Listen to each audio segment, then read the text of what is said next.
Yang kami hormati narasumber kita, Profesor Dr. Barda Nawawi Arif SH. Yang kami hormati Wakil Dekan Bidang Sumber Daya Dr. Antoni Roya SHMU, beserta Ketua Program Studi Pasca Sarjana Ilmu Hukum, Profesor Dr. Herlambang SHMU. Yang kami hormati Bapak Ibu dosen Fakultas Hukum Universitas Bengkulu, beserta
duduk kembali.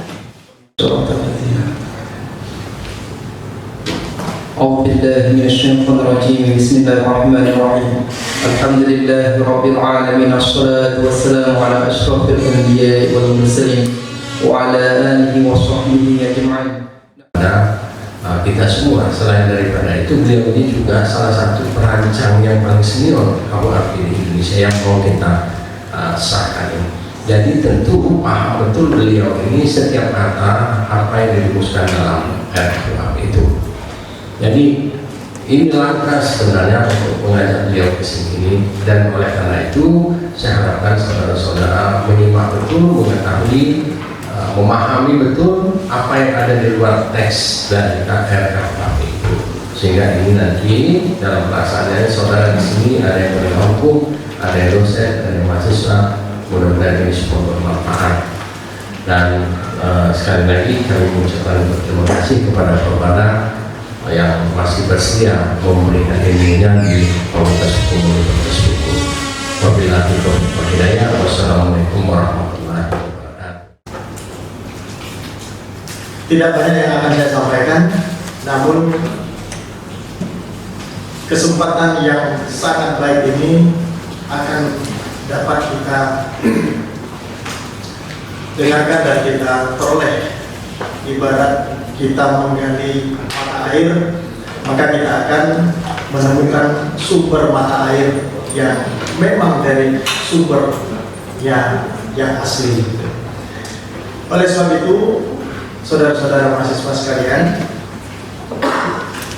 beberapa waktu yang lalu kita mendengarkan berbagai keluhan, berbagai fenomena, berbagai atraksi, dan pada akhirnya rancangan Kitab Undang-Undang Hukum Pidana tidak jadi disahkan. Nah, tentu itu membuat pertanyaan besar bagi kita sebagai mahasiswa.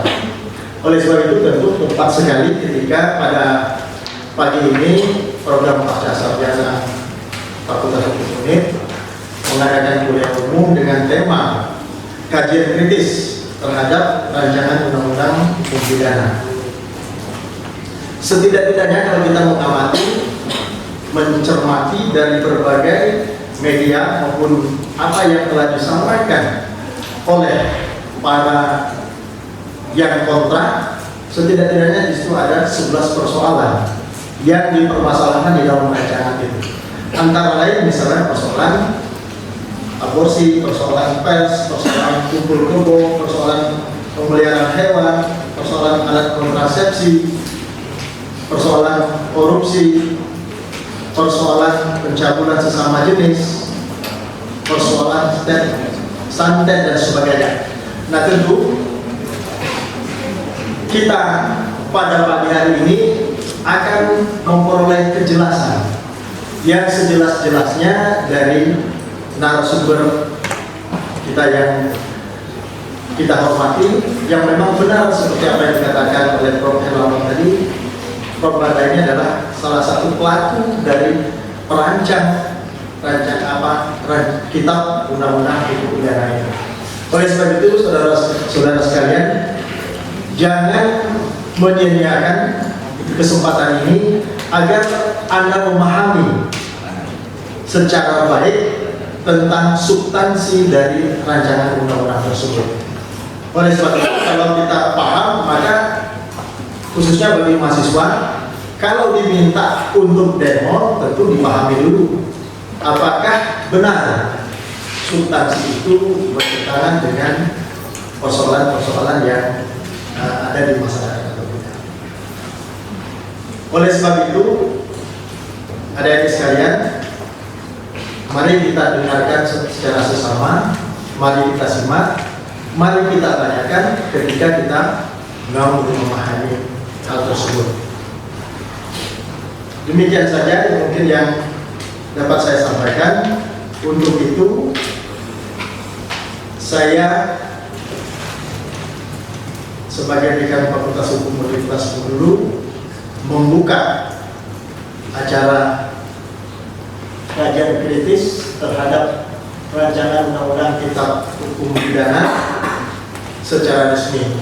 Marilah kita melafazkan Bismillahirrahmanirrahim. Seminar atau kuliah umum ini dibuka secara resmi. Assalamualaikum warahmatullahi wabarakatuh.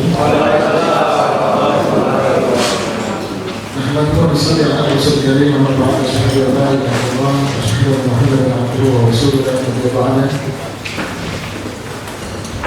Bapak Ibu sekalian yang saya hormati yang saya banggakan, akhirnya kita berjumpa kembali pada momen yang paling kita tunggu, khususnya mahasiswa, dosen dan para praktisi hukum. Karena alhamdulillah saya ingin sekitar kita sama untuk dipercaya oleh memandu acara kita ini. Seperti biasa, kuliah umum ini kita bagi posisi saja. Nanti kita kuliah umum yang masih disampaikan oleh beberapa dengan durasi waktu mungkin cukup lama, kita perlu perhatikan, catat, nanti bisa dijadikan bahan pertanyaan nanti ketika kita diskusi. Sambil menunggu persiapan, di sini paling tidak Prof. Banda sudah pernah menginjakkan kaki beliau di tanah Malaysia ini tahun 2006 di pasca sarjana. 3 kali beliau sudah mengisi kuliah umum tahun 2008, 2018, 2019. Alhamdulillah selama tahun 2019 ini beliau kembali ke dunia Malaysia. Kita cerita.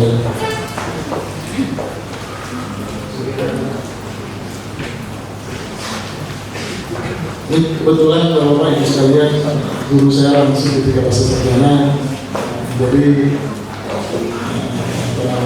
tidak sebesar lagi beliau dalam satu pengalaman saya apapun yang beliau inginkan. Mudah-mudahan sudah penuhi, masuk tadi ada orang yang ada serang-serang juga. Dan langsung saja kita punya waktu cukup lumayan, langsung Prof. Banda sampaikan juga berkenaan dengan kajian kritis terhadap RKUHP yang kita tunggu-tunggu di DPR. Hampir sudah membahas juga, mudah-mudahan tahun ini atau tahun 2020 nanti bisa disahkan. Untuk kita, sedangkan kita dalam hati kita berharap betul kita lepas daripada penjajahan WPS, kita berharap juga kita lepas dari pemahaman asing Belanda dan kita kembali pada pemahaman kultur bangsa Indonesia kita sekarang. Saya harapkan kepada disediakan waktu untuk langsung berbicara secara keseluruhan.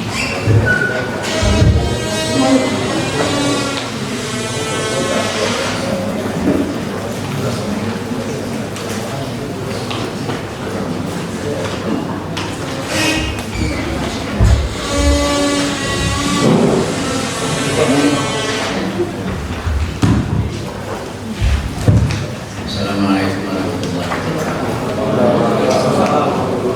Saya mohon maaf sudah baca di Jember. Sudah tidak tahan lama berdiri.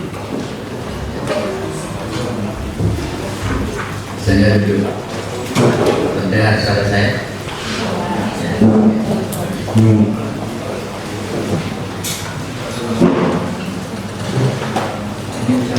Oh, ya.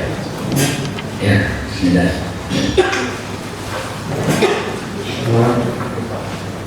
Ya, saya sengaja menyiapkan kuliah umum ini dengan biasa saya menggunakan PowerPoint.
kali ada beliau di sini. Dalam catatan saya itu Oktober 2008, tahun 2006 tadi itu mungkin kuliah biasa. Kemudian tahun 2018 itu temanya pembaruan dan perbandingan, karena memang mata kuliah itulah yang diatur di sini ya waktu itu. Sementara hari ini saya diberi tema kajian kritis ya, yang tadi sudah disampaikan oleh Pak Dekan. Kalau enggak, ini hanya menggambarkan saja pada tahun tema 2008 masalah pendidikan tinggi hukum dan ilmu hukum pidana nasional. Nah, ini tahun 2008 ceritanya Pak ya Dekan tetap program prodi judulnya pembaruan dan perbandingan.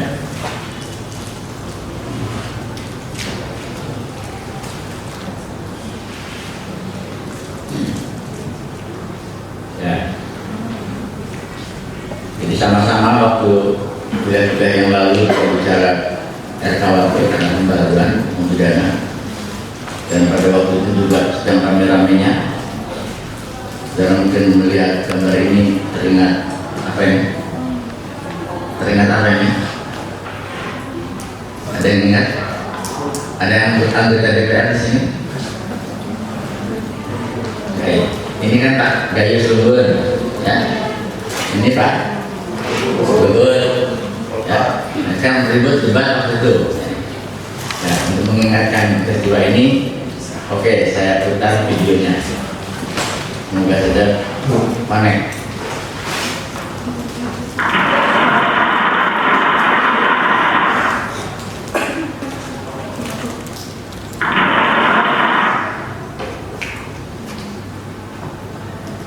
Kamu sudah?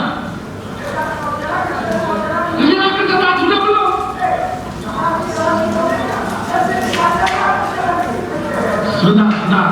Sebentar. Yang mikir saya, bukan Anda. Silakan.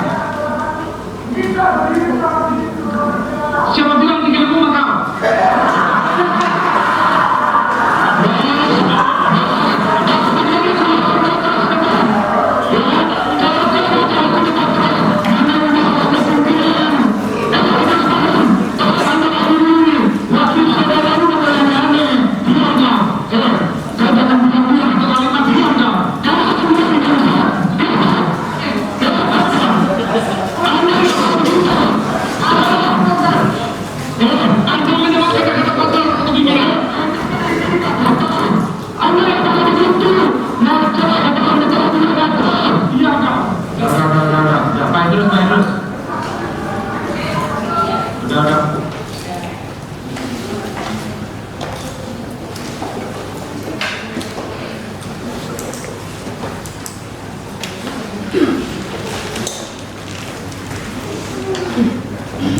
Ya, itu hanya sekedar ingin menggambarkan perjalanan RKUHP ya, yang sebetulnya itu pekerjaan ilmu membuat yang saya khawatirkan kalau sampai ke DPR suasananya seperti ini debatnya tidak akan selesai.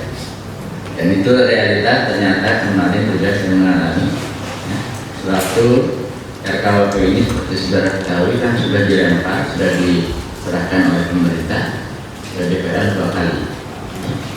Pertama di tahun 2012, waktu itu istilahnya konsep RKUHP 2012 di zaman era SBY. Kemudian di era Pak Jokowi itu konsep 2015. Jadi itu sudah diserahkan.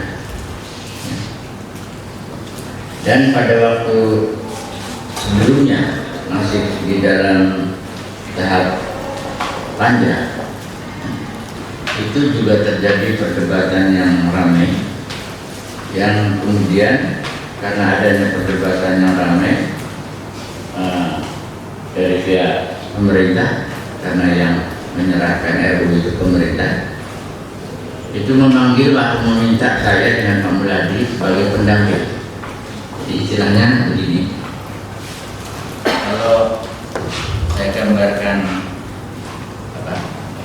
suasana sidang seperti ini. Di sini tuh meja kursi tim pemerintah, di sini tim DPR berhadapan-hadapan. Ini yang mengusulkan, ini yang menanggapi, ini yang komentar. Ya. Nah, karena RUU itu diajukan oleh pemerintah itu menurut ketentuan, entah nanti ada perubahan atau pada waktu itu ketentuannya menyatakan bahwa kalau RUU diajukan ke DPR, itu yang mengetuai adalah ketua BPHN.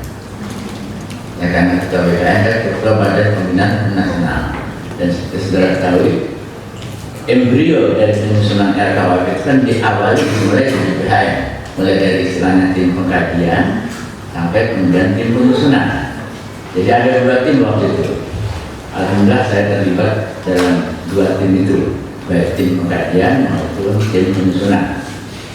Nah, jadi setelah itu dibuat baru diserahkan ke Menteri Kehakiman. Nah, jadi artinya kalau sampai Menteri Kehakiman sudah menyerahkan, itu diketuai oleh Ketua BPHN, yang pada waktu itu Ketua BPHN adalah Ibu Profesor Dr. Purbaningsih, Bu Eni. Ya, Bu Eni. Sudah ketahui Bu Eni itu kan bukan orang pidana, ya, orang perdata, perdata. Jadi beliau menyadari bahwa ini kalau saya yang mengetuai, saya tidak menguasai. Ya.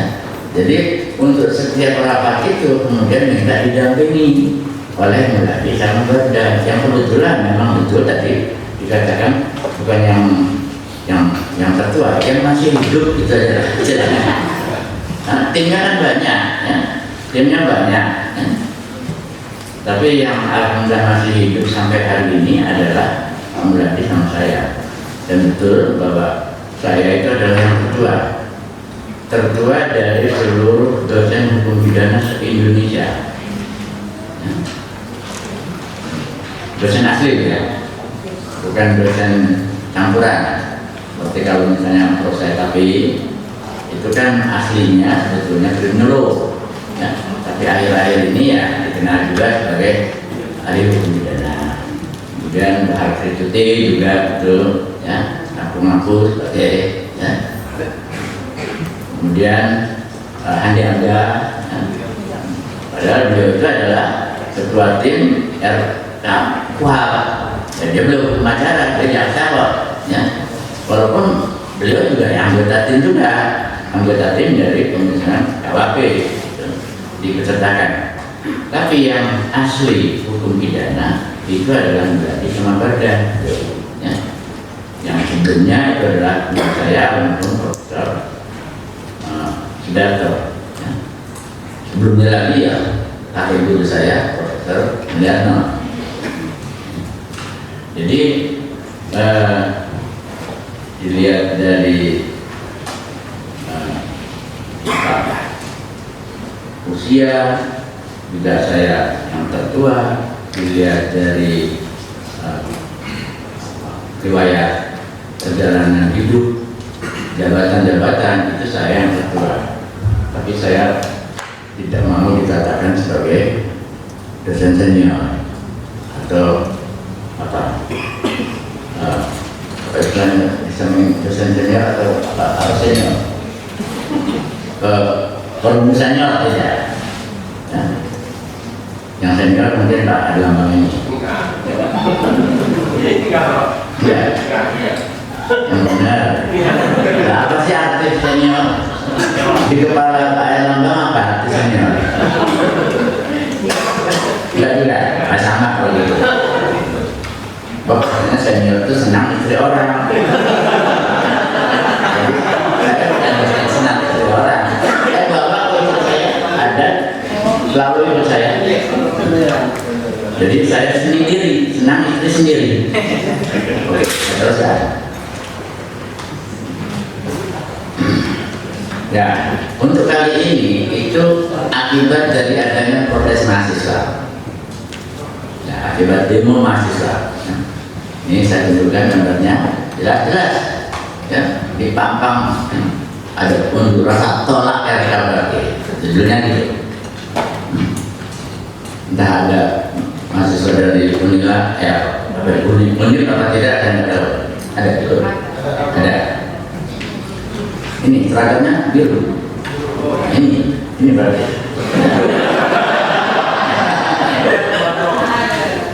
Nah, apa arti tolak RKUHP? Ya. Nanti saudara yang jawab. Tapi kesan saya, ya, saya mengartikan kalau istilahnya tolak RKUHP itu apakah berarti mau tetap mempertahankan KUHP yang lama? Nah, yaitu WPS. Jadi ini kan pembaharuan dari KUHP lama namanya WPS diperbarui menjadi RKUHP, dan itu baru pembaharuan pertama kali. Jadi baru mau merubah, mengganti mobil lama atau rumah lama, bukan istri lama ya, menjadi rumah baru atau mobil baru, itu baru pertama kali ya. Nah, apakah berarti kalau menolak itu artinya tetap mempertahankan istri lama ya, rumah lama? Apakah juga berarti menolak reformasi? Karena RKUHP adalah wujud dari reformasi, wujud dari pembaharuan, wujud dari upaya untuk melakukan pembaharuan yang sudah diamanatkan lama sejak Indonesia merdeka. Kalau kita baca pembukaan Undang-Undang Dasar 45, terlihat situ ya, statement bahwa kita akan membangun masyarakat hukum yang berpancasila dan seterusnya ya. Itu sudah sejak itu. Apalagi kemudian distatementkan oleh berbagai seminar-seminar nasional, bahkan seminar global, seminar internasional ya. Seminar nasional pertama tahun 63 saja menyatakan bahwa apabila nanti KUHP berubah menjadi pembaharuan hukum nasional, hendaknya KUHP berdasarkan Pancasila dan Undang-Undang Dasar 45. Hendaknya KUHP kalau merubah asas legalitasnya hendaknya dirubah dari asas legalitas formal menjadi asas legalitas materi. Itu putusan seminar. Jadi justru hasil-hasil seminar itulah yang kemudian ditangkap oleh tim penyusun untuk kemudian dibahas, dibicarakan, lalu muncullah draft RKUHP. Jadi kalau singkat kata saya mengatakan bahwa RKUHP itu adalah wujud reformasi pertama kali ya, baru merubah pertama kali. Kalau saudara punya rumah karena masih golongan 3A ya, masih cakep ya, tidak ada cakep. Kalau dosen itu mungkin istilahnya asisten ahli muda, asisten ahli media ya. Nah itu dia belum punya rumah, rumahnya masih tipe ya tipe 21 lah.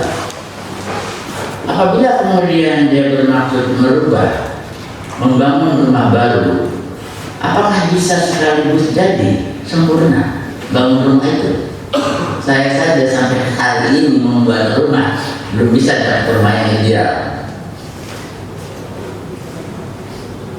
Ya, jadi kalau saudara ingin membangun rumah, tentunya ingin membangun rumah yang ideal. Nah, begitu juga lah RKUHP. Kita mau merubah sistem KUHP. KUHP kan sebuah sistem. Ya. Kita beri nama saja KUHP is sistem hukum pidana. Nah, ada sistem hukum pidana model WPS, model kuno. Ya, jangan kuno. 3 abad usianya. Ya, 1881. Sekarang sudah 2019 ya, udah abad 21 abad berapa? 2019 21 kan? Abad 21 PPS disusun sejak abad 18 19 kan dari produk penal Prancis 1789 ya. Kemudian PPS 1881 1886 Belanda itu kan 1881. Jadi baru pertama kali sudah dapat dibayangkan kalau baru pertama kali tentunya tidak sempurna. Ditolak oleh mahasiswa. Ya, saya tidak mengatakan saudara ya. Tapi ditolak oleh mahasiswa yang demo itu. Kesan saya, ini aneh.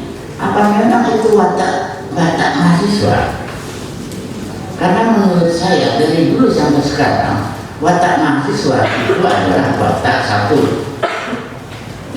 watak reformis. Karakter mahasiswa adalah karakter pembaruan. Kita bisa proklamasi saja. Bung Karno waktu itu diseret, diculik oleh mahasiswa, oleh pemuda untuk mengucapkan proklamasi, ya itu kan pembaruan, itu mahasiswa. Sejarah pembaruan itu selalu dimotori oleh mahasiswa. Jadi tidak salah saya kira kalau saya mengatakan salah satu watak mahasiswa adalah reformis.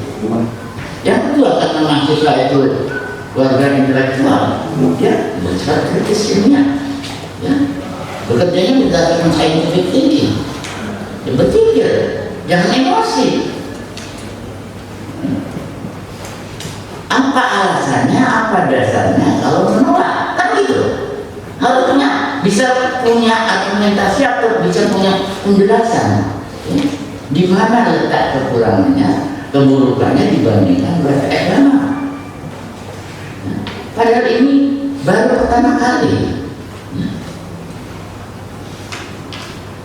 Karena peristiwa inilah kemudian saya beberapa waktu yang lalu saya kirim surat ke Belanda, ke Prof. Neko Keizer.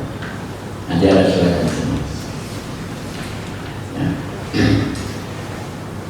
Saya bilang, Prof, RKUHP di Indonesia ini agak seret jalannya. Sampai hari ini masih ditolak.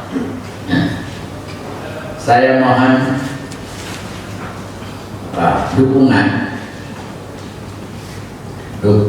Saya mohon semangat lah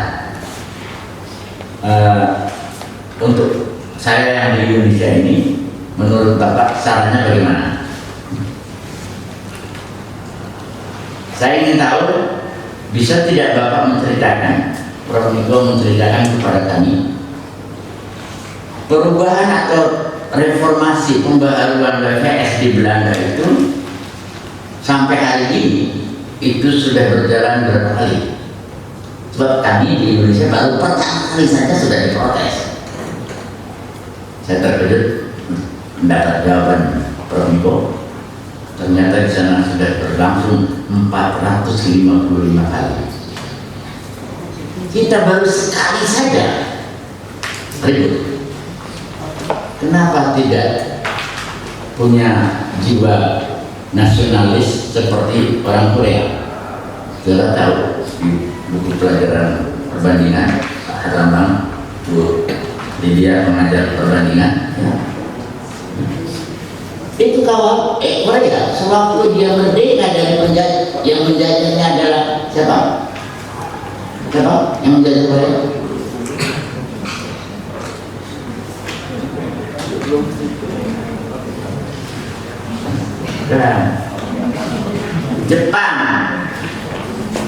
Jepang yang menjajah Korea diberlakukan pada waktu itu, ya, tahun 53 kalau tidak salah, itu KUHP selama 40 tahun. Kemudian dia merdeka. Pada waktu 53 kalau merdekanya, ya. Sewaktu dia merdeka dari penjajah Jepang, seketika itu juga KUHP Jepang dirubah namanya KUHP Korea. Walaupun isinya sama. Jadi simbol nama KUHP Jepang itu sebagai nama penjajah. Dia tidak mau punya nama itu. Jadi dirubah dulu. Ya kita tenang-tenang saja sudah 75 tahun merdeka dengan judul, ya tahu nggak? KUHP yang sekarang dinyatakan berlaku itu dasar hukumnya apa?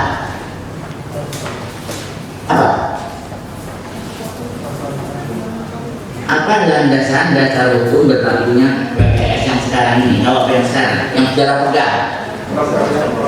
Ya? Yang peraturan kalian. Aturan kalian itu Undang-Undang Dasar 45 itu dasar umum. yang memberlakukan bertolak dari pasal 2 aturan peradilan undang-undang dasar itu, kemudian ada undang-undang yang memberlakukan. Ya, undang-undang yang memberlakukan BPS itu apa? Pada tahun 45. Ya, buka-buka lagi lembaran ingatan sejarah ya. Itu PP nomor 2 tahun 45. Peraturan presiden itu belum ada macam-macam, belum ada DPR, belum ada, baru presiden. Baru dalam perkembangannya setelah punya badan legislasi di tahun 46 keluarlah Undang-Undang 1 tahun 46 ya, yang dua-duanya sama ya. Intinya yaitu memberlakukan bahwa KUHP yang berlaku adalah KUHP. Kalau pada PP 2 kan menyatakan yang berlaku adalah hukum pidana yang ada sejak tanggal 17 Agustus 45 gitu. Berarti kan kalau 17 Agustus 45 belakang kan berarti ada KUHP juga, ada KUHP belakang BPS. Tapi kemudian di tahun 46 ada berubah statementnya bahwa yang menyatakan berlaku adalah hukum pidana yang ada pada tanggal 8 Maret 42. 8 Maret 42 adalah masa transisi peralihan dari kekuasaan Belanda ke Jepang. Nah, berarti yang diberlakukan hanya BPS gitu. Tapi kesimpulannya sama. Baik dengan PP nomor 2 tahun 45 maupun dengan Undang-Undang 146 yang diberlakukan hukum pidana adalah KUHP Belanda, BPS. Pernah jelas ini. Itu sudah 75 tahun. 75 kali 50. Kalau dihitung dari 45 sekarang 2019 kan kita sudah merdeka berapa tahun? 75 tahun? Sudah 75 tahun kita merdeka. Apa tidak ada perasaan risih untuk mengganti? Nah, lebih heran lagi saya. Belum baca kan bisa menolak. Apakah ini sesuai dengan sifat mahasiswa sebagai warga kampus? Padahal warga kampus itu kan warga perguruan tinggi ya, satu lembaga yang kita tahu universitas itu adalah pusat ilmu cahaya ya, pusat kesehatan ya, dan itu jiwa. Hukum itu kan dari ruh, hukum itu lebih bernilai kan. Kalau secara teoretik yang dikatakan hukum kan terdiri dari norma dan value ya kan? Nah, hukum is value-nya itu sendiri. Ya, hukum is nilai. Ya, nilai itu istilah lainnya adalah ide-ide dasar, basic ideas, ya, atau intellectual philosophy, intellectual conception. Jadi kalau intellectual philosophy, intellectual conception yang ingin kita bangun adalah bertolak dari Pancasila, maka nilai yang akan kita wujudkan adalah nilai-nilai Pancasila. Jadi hukum itu adalah budaya Pancasila itu sendiri ya, berbentuk nilai, berbentuk konsep, berbentuk wawasan, berbentuk pemikiran yang mau diwujudkan dalam bentuk KUHP. Orang yang dimaksud dengan Kaitos Wissenschaft. Jadi Wissenschaft itu mengetahui dari ilmu pengetahuan kejiwaan. Jadi universitas itu tempat dikembangkannya ilmu tentang ruh kejiwaan. Profesor Paul Salman pernah mengatakan bahwa universitas itu adalah pusat bagi kehidupan kerohanian dari suatu bangsa. Ia harus melepaskan diri dari sebuah sekolah keahlian. Ini bukan sekolah profesi, bukan seperti ya S1, SP2, ya D1, D2, D3, tidak. S1, S2, S3 itu adalah keilmuan. Saudara masuk ke program keilmuan, jenjang keilmuan, bukan jenjang profesional. Jadi hakikat universitas bukan memberi pengetahuan yang berguna, bukan pendidikan pekerja berkeahlian yang mahir, tetapi hakikat universitas lebih terletak pada pembentukan pemimpin-pemimpin kerohanian, historical leaders. Ini menurut istilah Paul Salman. Jadi kata kuncinya adalah bahwa tugas universitas itu ingin membentuk reformer, pembaharu, bukan hanya enforcer, bukan hanya law enforcement, bukan, tetapi law reform and development.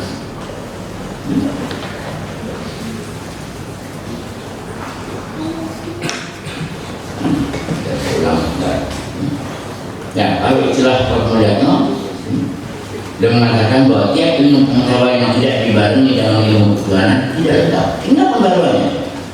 Karena ilmu yang dulu, ilmu hukum yang dulu yang diwarisi oleh begawan-begawan Belanda, itu ilmu hukum yang dipengaruhi oleh pandangan sekuler, pandangan yang memisahkan antara hukum dengan moral dan agama. Sementara di Indonesia katanya hukum berdasarkan Pancasila, peradilan tidak akan diberikan dengan ketuhanan yang maha jelas.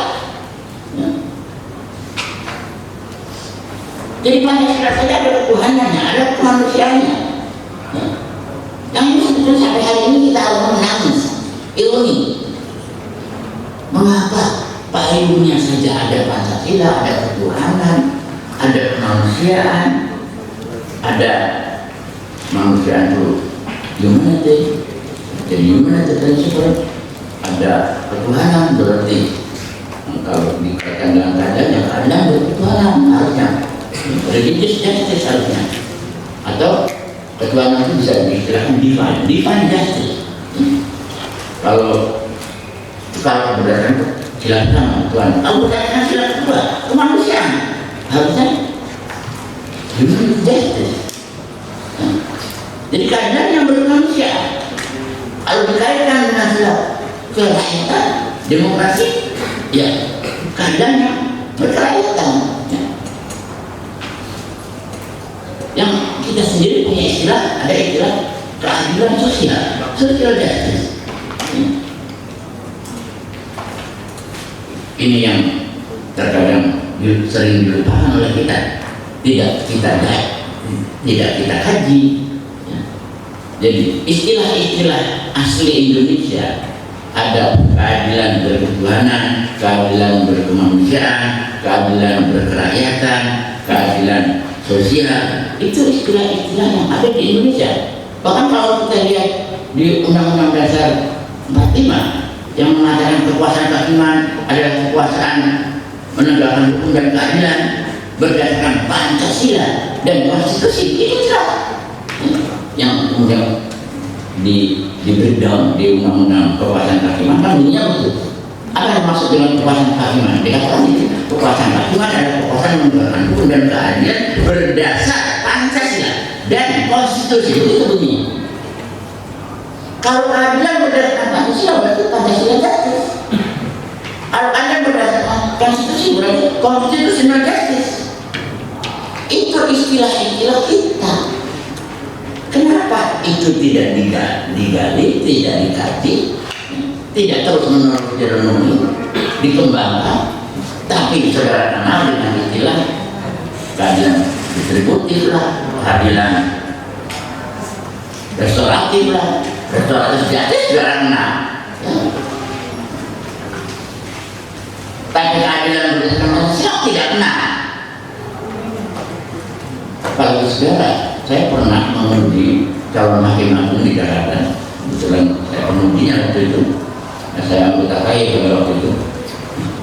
Saya tanya, Bapak melamar jadi hakim agung itu sudah berapa tahun jadi hakim? Dia bilang saya sudah 35 tahun. Nah, selama ini Bapak dinas di mana? Saya di pengadilan tinggi. Sebagai apa? Sebagai hakim tinggi. Hebat saya bilang, kalau hakim tinggi. Dan tugas Bapak apa sekarang? Tugas saya adalah pengawas. Pengawas apa? Pengawas hakim. Saya kejar lagi. Kalau Bapak mengawasi hakim, apanya hakim yang diawasi? Kantongnya?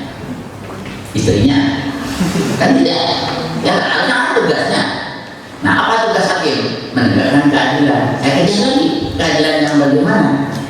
Kalau menurut undang-undang keadilan berdasarkan ketuhanan. Ya, peradilan dilakukan dengan keadilan berdasarkan ketuhanan dunia itu. Nah, kalau Bapak sebagai hakim yang harus mengawasi tugas hakim menjalankan tugas menegakkan keadilan berdasarkan ketuhanan, maka menurut Bapak, kan Bapak adalah pengawas, menurut Bapak keadilan berdasarkan ketuhanan itu apa? Keadilan berdasarkan ketuhanan itu apa? Gak bisa jawab. Sudah tahunya kan keadilan berdasarkan hukum, keadilan berdasarkan undang-undang.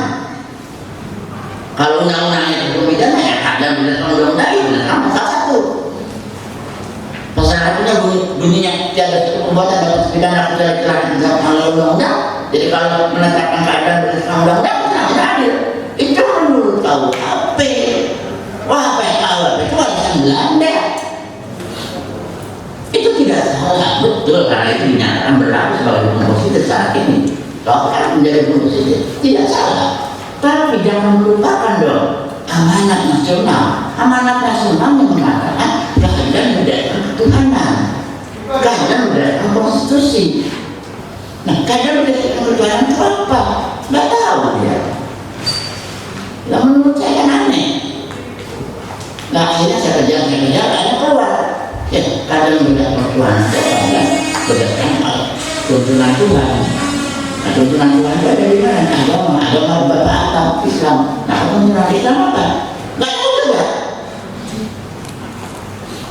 Nggak tahu juga. Lah Bapak, orang Islam ya, tuntunan Islam dalam menegakkan keadilan tahu nggak? Tidak. Hakim yang lain ngakunya dia sebagai orang Hindu, yang lain ngakunya lagi sebagai orang Kristen. Saya tahu begitu juga sama. Nggak bisa jawab. Keadilan menurut tuntunan Hindu apa? Keadilan menurut tuntunan Nasrani apa? Nggak bisa jawab. Kesimpulan saya, wah, ini yang salah siapa ini? Renung demi renung. Yang salah, ya saya sendiri. Saya yang begitu merenungnya. Yang salah dosa ini. Saudara itu bisa mengerti, memahami apa arti azas legalitas pasal 1 itu karena dosanya ngajari saudara kan? Ya enggak? Anda diajari ilmu tentang azas legalitas, lalu muncullah azas legalitas terdiri dari 3 asas. Satu azas lex serta ada dokteran. Ya. Yang ke-15 kemarin saya diundang, ya. Universitas Mataram di Lombok. Nah ini sekarang di UNID. Nah, Universitas Bengkulu belum ada perubahan. Katanya ada yang aneh kok UNID tingkatannya. Kenapa enggak untung? Untung kalau kamu rektornya ada baru untung.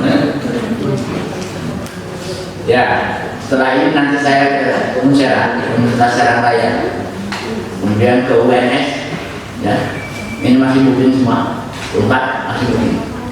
Jadi sudah ada 19 agenda saya karena demo mahasiswa ini. Nah ini surat saya ke Profesor.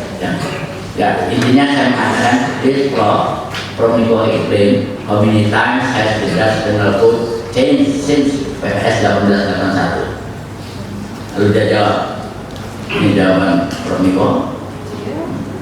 Ya yang tanda kuning saja. That brings me to a total of 455 changes. Ya, sudah in the period between September 1886 and today sampai sekarang sudah 455 kali perubahan. Ya kita harus sadar bahwa hukum itu selalu berubah, berkembang mengikuti perkembangan masyarakat. Baru pertama kali saja sudah ditolak dulu. Ya mau biarkan saja bahwa aja belum sempurna ya. Nanti silakan diperbaiki. Oh belum ada ini, kenapa ini?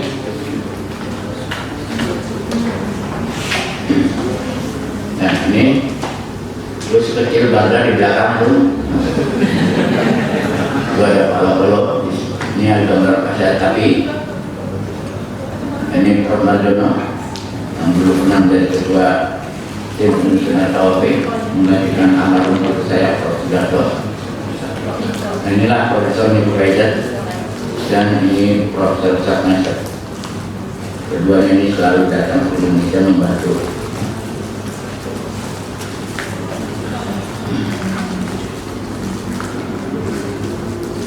Ya. Kalau KWP itu saya misalkan sebagai bayi dalam kandungan ibu pertiwi sudah mengandung bayi ini, bayi tua sudah 55 tahun, sudah melewati masa 7 presiden dan 13 Menkes Menkumham, termasuk Pak Muladi. Pak Muladi juga pernah jadi menteri kehakiman, ya tetap saja nggak bisa gul. Ada apa ini? Waktu itu saya dapat SMS dari Sumedang yang mengatakan 2016 rapat panja sudah selesai. Buku 1 sudah disepakati, tinggal menunggu Timus dan Timsin. Timus untuk tim perumus, Timsin untuk tim harmonisasi. Berarti dalam perkiraan saya 2016 itu sudah jadi kan? Ya kan? Sampai 2019 malah belum jadi lagi. Ini gambarnya. Ya, perhatikan penyerahan pertama ke DPR itu dengan surat Presiden Surpres nomor 88 tahun 2012. Ini dikirim ke DPR di eranya SBY, di eranya Pak Jokowi ini dengan Surpres nomor 35 tahun 2015. Jadi Pak Jokowi sendiri yang menulis surat ini menyerahkan. Kalau diproses mahasiswa ditarik lagi. Ini maksudnya bagaimana? Maksudnya ditarik ke ngapain? Apa mau dibuat lagi? Mau dibuat yang baru? Siapa tim yang ditunjuk? Sampai hari ini saya tidak pernah mendengar ada SK baru tentang tim yang ditunjuk untuk menyusun RKUHP. Belum ada. Ayo, kalau ditarik, siapa yang menyusun? Saya tanya, Pak Jokowi itu menunjuk siapa? Timnya? Menkes, Pak Yasona, menunjuk siapa? Selama ini kan yang kalau ada rapat-rapat ke Jakarta yang diundang saya, berarti karena memang ada SK-nya. Bagi tim penyusun yang lama. Tapi yang sekarang ini kalau ditarik lagi, harus dibicarakan lagi di seminar di mana-mana. Saya sering, tadi baru saya gambarkan, saya mendatangi berbagai pertemuan dengan nama seminar. Seminar. Saya bilang, kalau seminarnya untuk apa? Kalau dulu saya mengadakan seminar, itu seminar dalam rangka untuk menyusun RKUHP. Seminar itu dengan maksud mendapatkan masukan dari masyarakat tentang bagaimana sih masukan Anda terhadap KUHP ini, bagaimana sebaiknya. Nah, setelah Anda memberikan masukan, lalu dirapatkan, disusun aja di RKUHP. Lalu sudah jadi, dikasihkan ke DPR. Itu 2012 sama 2005 sudah jadi. Nah, kalau sekarang saudara mau apa lagi? Mau merubah? Kalau merubah, siapa yang merubah? Apa yang dasar hukumnya? Apa dasar hukumnya si tim yang menyusun ini? Kalau nggak ada SK, ini yang saya tidak ngerti. Ya, jadi sudah 55 tahun jalan tua yang tentunya mengandung banyak masalah. Semoga saja dia tidak mati dalam kandungan. Semoga dia tidak lahir cacat.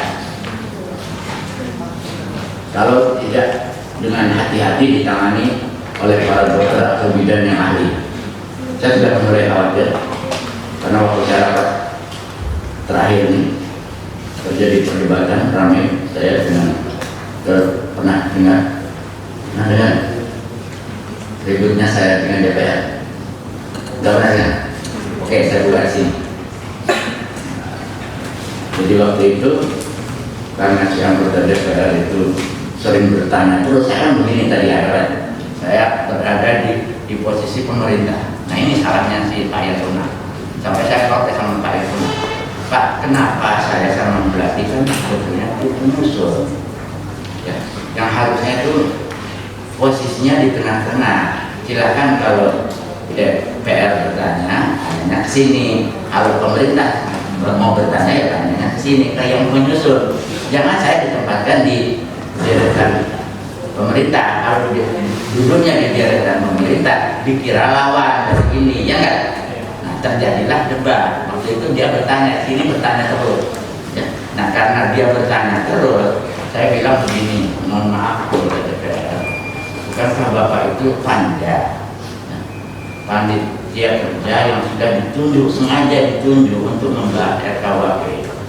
Jumlah panjanya 33 orang. Nah, kalau Bapak itu panja yang ditunjuk khusus membahas RKUHP, saya yakin Bapak datang kemarin itu tentu tahu bahwa yang mau dibahas itu RKUHP. Kalau Bapak tahu yang dibahas itu RKUHP, saya yakin Bapak tentunya sudah baca RKUHP-nya di rumah terlebih dahulu. Mungkin sebulan 2 bulan sebelumnya Bapak sudah dapat RKUHP-nya dibaca. Tapi maaf, kesan saya Bapak sering bertanya ini, bertanyanya itu seketika, baru baca sekarang. Dan ini Bapak melihat masalah, langsung tanya, langsung protes. Jadi kesan saya bertanya itu seketika, tidak dipelajari baik-baik. Antara lain apa?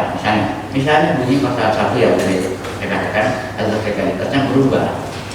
Menurut amanat nasional kan diminta agar legalitas dirubah menjadi legalitas material dengan memasukkan sumber hukum yang hidup sebagai sumber hukum itu.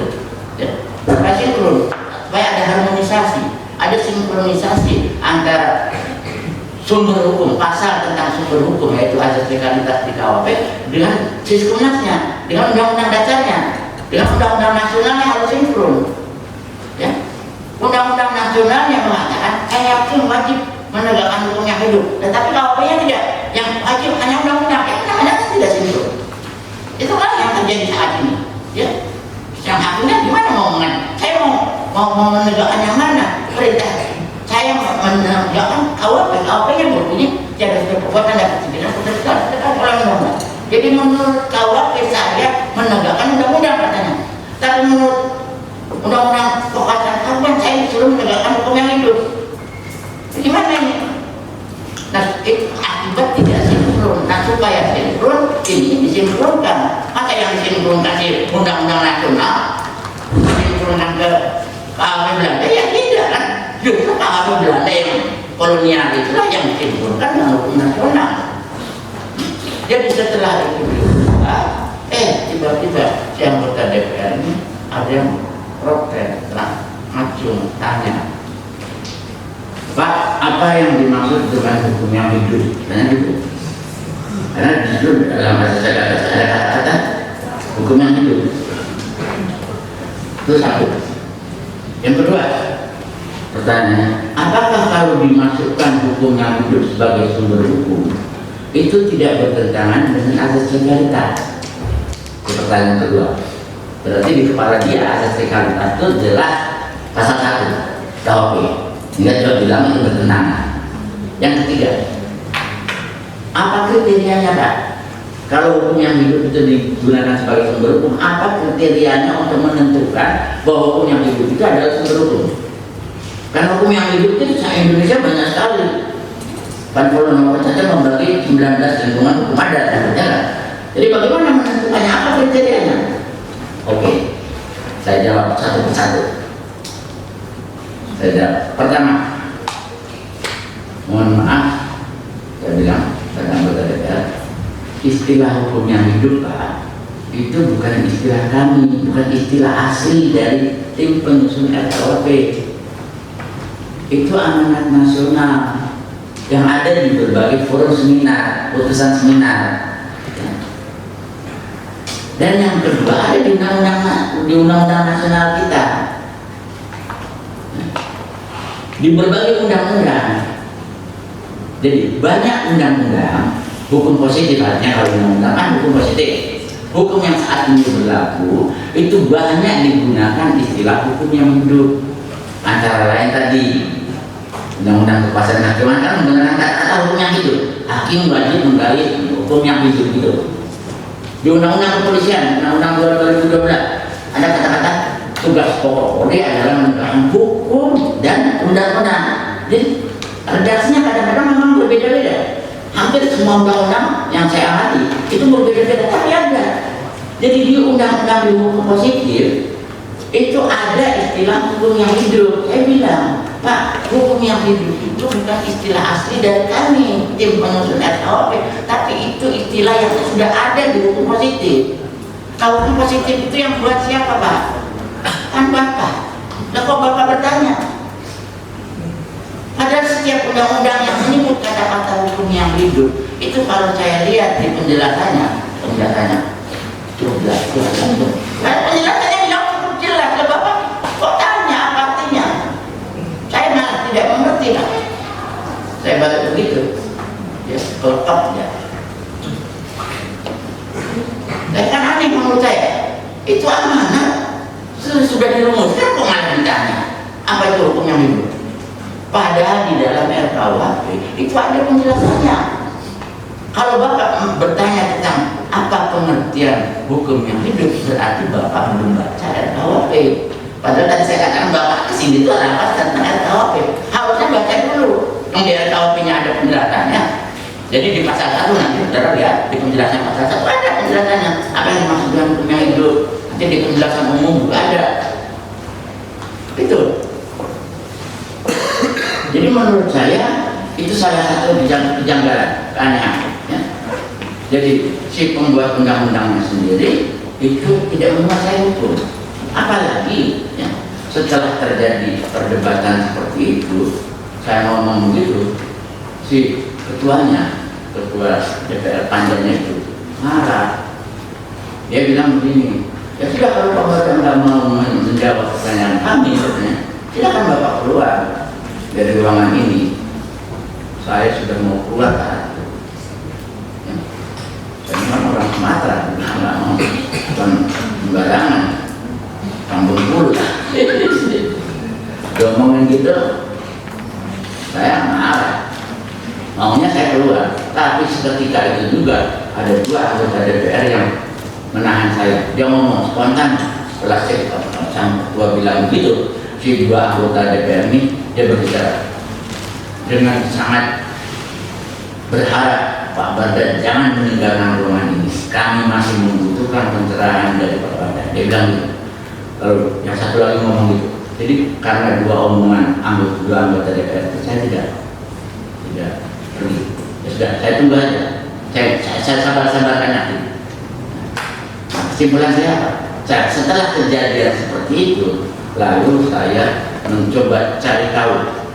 Saya ingin tahu sebetulnya latar belakang ilmu yang ada di balik anggota DPR ini sebetulnya apa sih?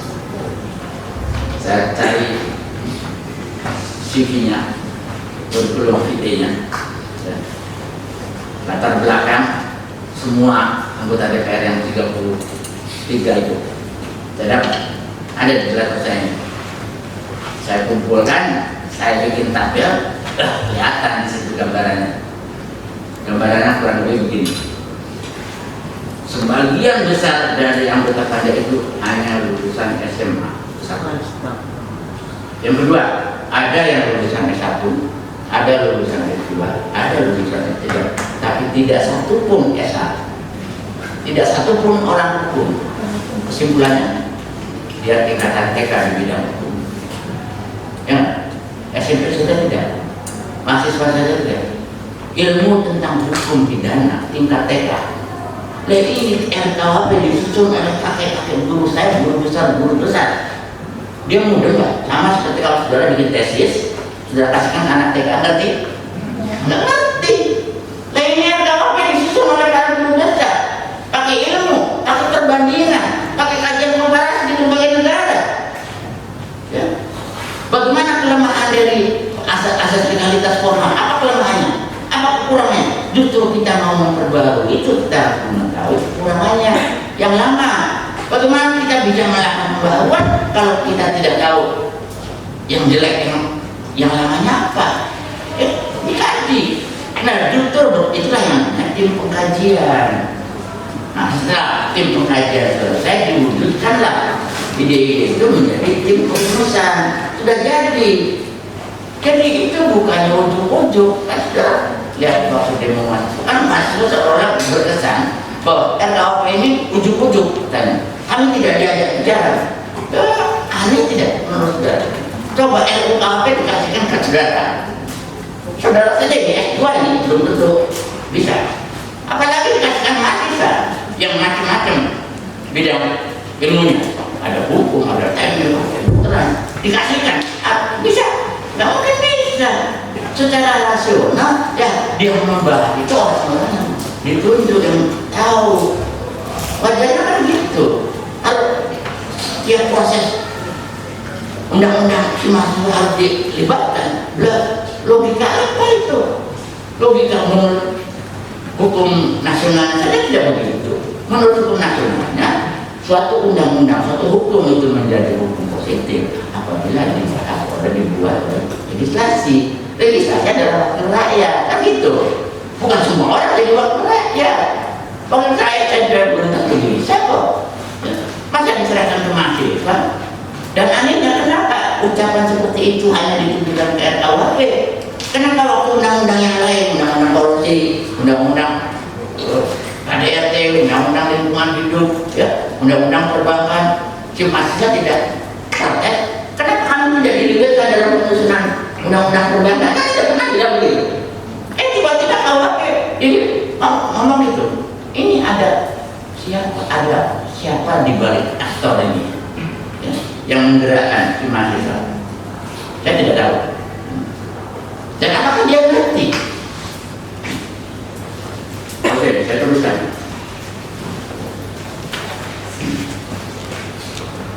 Ya, ini tidak lahir-lahir. Sudah 17 orang anggota tim yang meninggal. Di antaranya sudah 7 guru besar yang meninggal. Ya, mungkin gilirannya nanti saya sama lagi.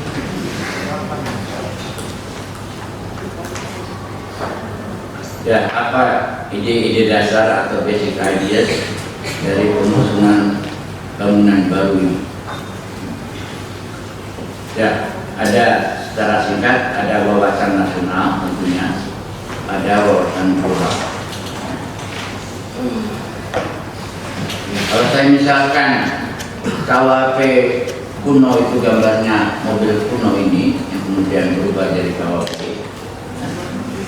dan KUHP kuno ini mau dirubah lagi menjadi baru, menjadi mobil baru, ya, yang idealnya adalah seperti gambar Lamborghini ini, karena seolah-olah mobil kuno itu hanya cc-nya itu hanya 250 cc.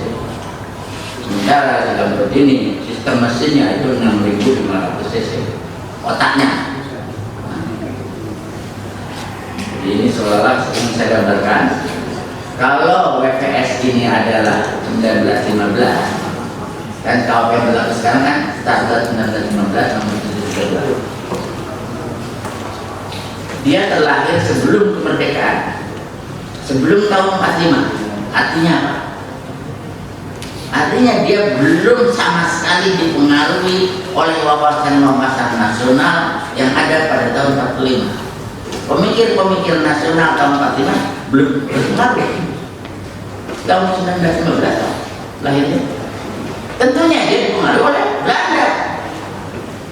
Kita penjajah, kita warga jajahan. Itu satu. Yang kedua, tahun 15 itu berarti belum lahir sebelum adanya kongres-kongres PBB. Kongres PBB baru ada tahun 55. Berarti jelas dia tidak dipengaruhi oleh wawasan-wawasan global. Sementara ini si RKUHP katakanlah sampai hari ini saja belum disahkan, 2019 mungkin 2020, dia jelas terlahir setelah kemerdekaan, setelah tahun 45. Tidak mustahil pemikiran-pemikiran para pakar setelah tahun 45, termasuk guru saya, Prof. Satowi, ya, Prof. Anja Hamzah, berpengaruh terhadap penyusunan ini. Begitu juga ini setelah ada kongres-kongres PBB.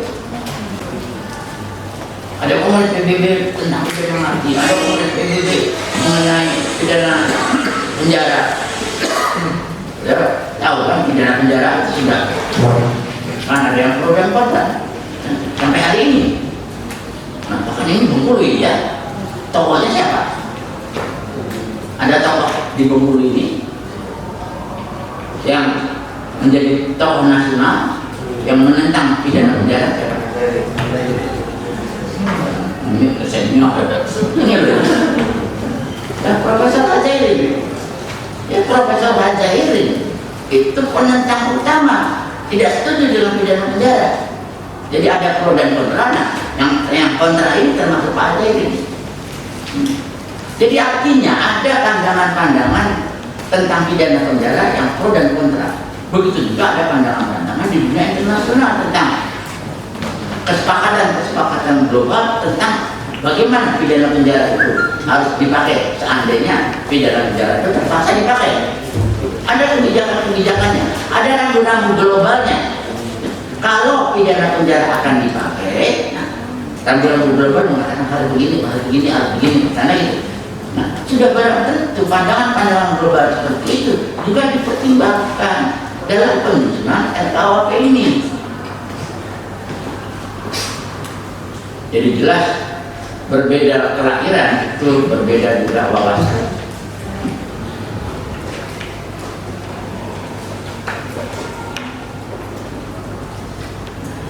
Harus sudah waktunya saya ingatkan aja. Saya kalau ngomong terus juga capek gitu. Dan ini nggak selesai. Ya, ini kalau saya gambarkan seperti ini ya, kalau di dasarnya kita menginginkan Pancasila, ya Pancasila yang menjadi ide dasar yang harus diwujudkan ke rumah yang akan kita bangun, SAN, Sistem Hukum Nasional, termasuk KUHP nasional. Ya, ingat bangunan konstituennya. Nah, Pancasila itu mengandung nilai apa? Tadi kan sudah saya katakan bahwa hukum itu yang inti adalah pada nilainya. Nah, kalau menurut kajian teoretik ilmiah, menurut Paul itu keadilan. Kalau hukum pidana itu nilai utamanya adalah nilai kepercayaan. Kalau prosedur nilainya nilai kasih sayang. Nah, RKUHP idenya nilainya nilai keseimbangan.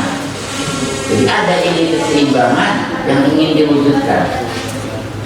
Landasan ide keseimbangan ini didasarkan kepada Pancasila. Karena kita tahu Pancasila sebagai jurnalnya maupun jurnalnya. Ya, jadi hukum terdiri dari norma dan nilai. Jadi kalau Pancasila digunakan sebagai dasar norma, jadi jurnal, ya jurnalnya Pancasila. Tapi kalau kita punya nilai ide di dasar, ya maka jurnalnya juga Pancasila. Jadi Pancasila ini adalah ilmu hukum nasional. Jadi ilmu hukum nasional adalah ilmu hukum tentang Pancasila. Kalau ini ilmu hukum pidana nasional, ya ilmu hukum pidana nasional adalah ilmu hukum pidana berdasarkan Pancasila. Nah inilah yang masih remang-remang, masih belum banyak digali, belum konkret. Artinya kalau kita ditanya, kalau azasnya itu ketuhanan, silanya sila ketuhanan, kalau diwujudkan oleh KUHP, mengumpulkan azas apa? Gitu. Kalau idenya ide kemanusiaan, azas apa yang muncul? Kenapa kok di KUHP kita hanya ada azas kita? Tidak pernah ada bunyi azas namanya azas kemanusiaan, the principle of justice, nggak ada. Tidak ada di KUHP kita bunyi the principle of kepastian. Kepastian ada, nah, kepastian itu legalitas itu, ya. Jadi the principle of legality ada, the principle of certainty ada, tapi the principle of humanity tidak ada, the principle of divine tadi religious ketuhanan tidak ada, ya. The principle of demokrasi tidak ada. Sementara di negara lain ada azas demokrasi, ada azas kemanusiaan, ada azas keadilan. Artinya di KUHP-nya itu tertulis azasnya. Ya, karena pembangunan sistem hukum nasional itu hanya bagian saja dari pembangunan sistem hukum nasional, dan dia juga hanya bagian saja dari pembangunan nasional, maka pembangunan sistem hukum nasional juga dipengaruhi oleh ide pembangunan sistem hukum nasional, pidana nasional. Sistem hukum nasionalnya kan Pancasila. Ya, maka idenya ide Pancasila itu kan ide keseimbangan. Jadi ide dasar sistem hukum pidana nasional bertolak dari ide Pancasila, berarti ide keseimbangan. Ini baru bicara soal idenya dulu aja. Tujuan pembangunan juga begitu, ada keseimbangan antara social defense, perlindungan masyarakat, dan social welfare, perlindungan masyarakat. Keseimbangan antara dua perlindungan masyarakat dan kesejahteraan masyarakat dan perlindungan masyarakat. Jadi ini saya mau sekedar menggambarkan ide keseimbangannya dulu. Bertolak dari ini, bertolak dari Pancasila, ide keseimbangan antara nilai ketuhanan, kemanusiaan dan kemasyarakatan. Kalau bertolak dari tujuan, ada tujuan social defense dan social welfare.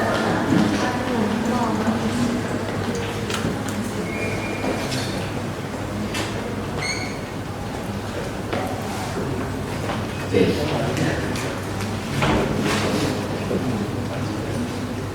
Ini di pembukaan Undang-Undang Dasar 45 ada kata-kata keduanya melindungi segenap bangsa Indonesia. Ini kan social defense.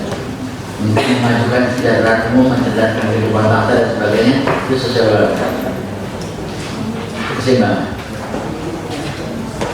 Ya, sistem nas kita dalam berbagai statement itu mengandung keseimbangan.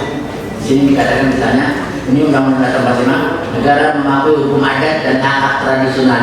Sampai katanya undang-undang, berarti ada keseimbangan. Di sini ada kata-kata menegakkan hukum dan keadilan, kepastian hukum yang adil, bukan hanya kepastian hukum, tapi kepastian hukum yang adil. Pasal 50, putusan pengadilan harus memuat pasal tertentu perundang-undangan atau sumber hukum tak tertulis. Ini hukum dan rasa keadilan yang hidup dalam masyarakat.